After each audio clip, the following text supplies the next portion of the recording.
Good morning all, camelbacktrading.org. Coming to you this Friday morning, October 9th, we're looking at the top of yesterday's SPY ETF's market profile here on Window Trader and where we are trading now. And just let's recap real quick what happened the last couple of days and to show you why news is so meaningless to me. So here we are on the 6th when we were driving, right? We were looking to get to that weekly high that we finally got yesterday, only to have that tweet come out about the stimulus, and they just absolutely drove this down and shorts piled in. We spent the entire next day, the 7th, just taking it all back. So we wasted an entire day taking it all back, only to have us gap higher yesterday, which probably would have happened on the 7th if that news event didn't spook the market, and take over the weekly high. I said it's incredibly important we close above it, hopefully tonight. And here we are this morning gapping higher. As we also said, the void and vacuum above us is pretty wide. So the fact that we're right where we're trading, where we probably should have been 2 days ago, considering nothing's been settled. Nothing has been settled. There's not even an agreement to anything yet. So yes, it might be a catalyst to move the market, but it's meaningless overall. Okay. Let's go over today. I'm going to give you destinations. I'm going to give you the upside destinations that I have left. So write them down because I'm not going to give them again until we get new ones. So I'm not going to use yesterday's high. We'll use that only on the downside right now. I will use 345.40 where we're trading right around right now. That's that afternoon rally high from September 4th. So again, algos, short-term algos, are reaching for something. They're programmed to reach something. Well, that's where they are. Then above that, we have 345.96, which right now, with 70 minutes to go prior to the opening, is the overnight and pre-market high. 347.83 daily high, and now here's the rest of them. We have three sets of single prints from September 3rd. 349.91 get filled at 350.35. 351.49 get filled at 352.01. 353.16 get filled at 355.16. That's a large set, 200 ticks.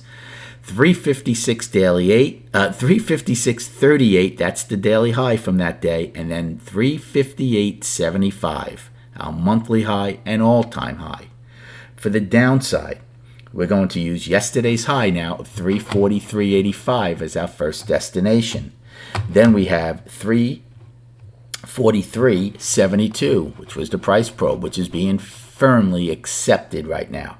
343.48, which is our overnight low, and 343.07, which was 10 wide from yesterday, and 342.78, our afternoon pullback low from yesterday. So that's what we'll stop with. So what is the game plan?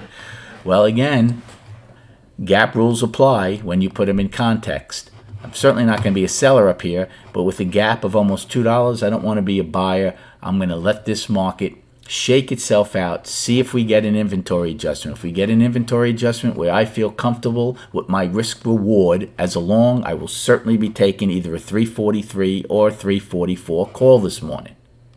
If we are to open and drive just continually straight up, I watch it, and let's see how the initial balance forms. If we start one time framing up with a trend day, I don't mind paying higher if I get more market generated information confirming that we are going to continue to go high and possibly go get that daily high of 347.83. On the flip side, if we take out A's low to the downside and it looks like the gap might be filled, well then instead of going long, I'll probably take a put play to just see if they at least fill the gap.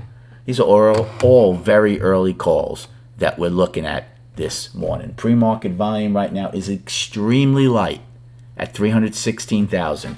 Now, I know volume is only one part of the equation, but over the last couple of days, as we've gone higher, it's gotten lighter. 2 days ago, it was 57 million. Yesterday, it was 45 million.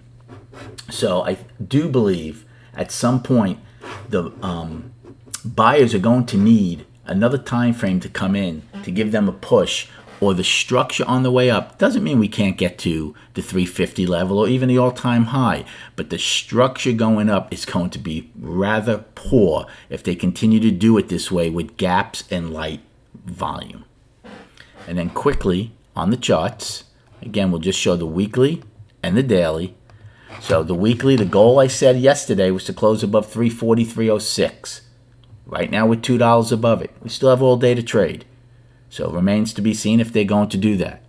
If they do, the bulls are firmly in charge and they have everything in their court as we power forward. Daily, I called it up. We had the gap as my main focus. We're looking to go higher again. Remember, this was an inside day 2 days ago. We gapped out of it to the upside, and now we're looking to gap out of it again. That's powerful stuff. Is it good structure? Not necessarily, but we are one time framing up for 2 days. If we are to take out yesterday's high and not reverse it all and take out yesterday's low. And then on the daily, it's a little bit more of baby steps. That 347.83 daily high here. And then this is the day with all those single prints. This is going to be the last big hurdle for the bulls to overcome. And there's some pretty big single prints in there. They're not going to take that day back in one shot. So that's something we definitely have to keep in mind. Good luck trading today. Have a great day. And we'll recap the day and the week at 4 p.m.